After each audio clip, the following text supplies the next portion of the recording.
ఒక ఒక గొప్ప భక్తుడు ఆయన ఒక సాక్ష్యాన్ని చెప్తున్నాడు, ప్రభువా నేను దినమునకు 7 మార్లు నిన్ను స్తుతిస్తున్నాను. సామాన్యమైన వ్యక్తి ఏం కాదండి, పని పాట లేని వ్యక్తి ఏమీ కాదండి.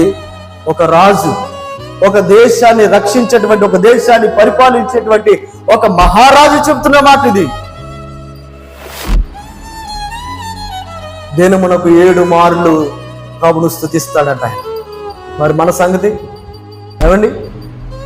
కనీసం దినమునకు 2 సార్లు కూడా 2 మార్లు కూడా ప్రభును స్తుతించలేని అనేక మంది ఈ రోజులు లేరా? ఇంకా బాధాకరమైన విషయం ఏంటంటే దినముకు ఒక్కసారి కూడా స్తుతించలేని దేవుని బిడ్డలు ఉన్నారండి.